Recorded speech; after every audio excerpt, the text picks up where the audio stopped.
to say this because a lot of you think, okay, well, we're not getting the brunt of the storm, but we are watching the wind field that will continue to get closer towards our area. Here's where the tropical storm force winds are. These outer rain bands, those are tropical storm force winds, and they're moving closer and closer towards Okeechobee County. So you're going to notice, especially first in Okeechobee County, that the winds are going to start to increase a little bit. You can see the latest advisory showing winds at 145, so the storm is weakening just a little bit, but still Cat 4. And we'll continue to move towards the north-northeast through Port Charlotte, back up towards Sebring, Orlando as we go through tomorrow. Winds are going to be at 70 through the city of Orlando, so of course that's going to produce some damage.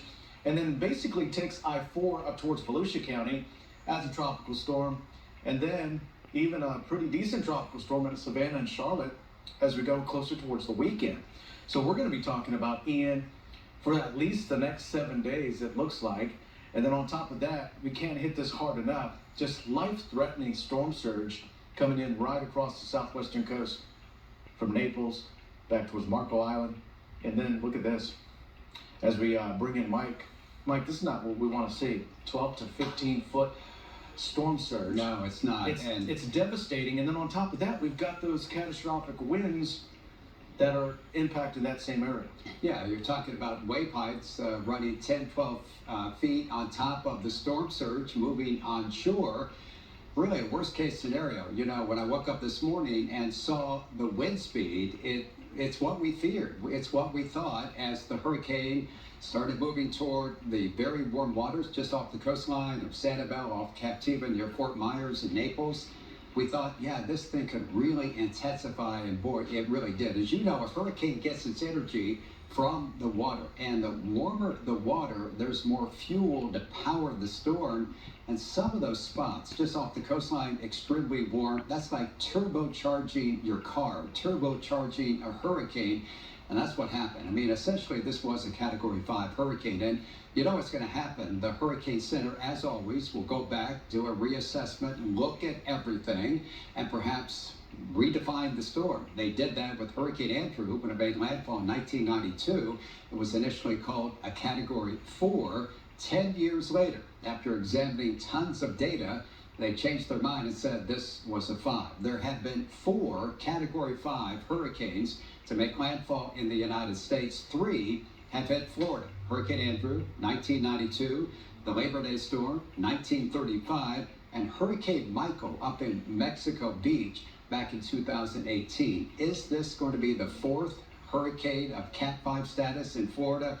We'll know soon. At the moment, it's the 4th strongest hurricane to ever make landfall in Florida. So let's talk about our impact. And working with Brooke and Glenn in the last half hour or so, we've been examining the future track of the storm and growing concerned about higher winds. So we want to go county by county because we've upped our forecast a bit for winds. You saw Chris just a moment ago showing those sustained winds of 45 miles per hour, wind gusts 40 to 45 miles per hour.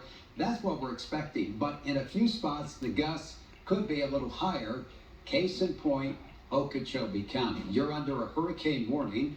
We're not expecting hurricane force sustained winds, but you could easily see winds up to about 75 miles per hour. So just a heads up for you. Be careful in Okeechobee County. We're still dealing with some rain and still the tornado threat. But again, as we head through this afternoon and this evening, I think our big concern will be those wind gusts that will be increasing. The same is true in St. Lucie County, where we have now increased the winds. Our gusts now up to about 70 miles per hour. And that could cause some power outages, knock down some trees, especially given the fact the ground is just so saturated. Sustained winds, we've seen those 30 to 45, and yeah, there's still that potential. We could get a quick spin up, hopefully nothing like all the tornadoes we had last night. Here's Martin County. Again, the wind's a little less, but still dangerous, 60 miles per hour. Sustained winds running about 30 to 40. And I think I missed a county. Yeah, Indian River County along the Treasure Coast. Again, the winds up to 60, maybe even 70, especially out by Blue Cypress Lake, Fellsmere, Sebastian. You may be clipped by those 70-mile-an-hour winds as well. And finally, we go to Palm Beach County, where again, 50-mile-per-hour winds are certainly common here. the threat of an isolated tornado, and you have more rain as well. You know, when talking about power outages and how fortunate we have been here in the Palm Beaches and the Treasure Coast, we've had some power outages, but this is a little graphic that just went by pretty quickly. Obviously, there are going to be thousands of customers here on Florida's southwest coast without power for some time. We've all been through that. Remember back with Hurricane Francis in 2004, that storm hit, knocked out power to just millions of people in Palm Beach County and the Treasure Coast. It was 2 weeks later that another hurricane hit in exactly the same spot. Many people were just getting their power back on when the electricity went out. So we've been through it. We feel for the folks on Florida's southwest coast, praying for they get to recover, because getting the electricity back on, that is certainly one of the keys. So Felicia, Tiffany, we're going to throw it back to you. That's the latest. Again, growing concern tonight about higher winds, and we'll be watching that very closely. Also the potential for an isolated tornado and some rain. But I think as we go through the evening hours, especially the Treasure Coast, some gusty winds could approach hurricane force. Chris and I are back in a couple minutes.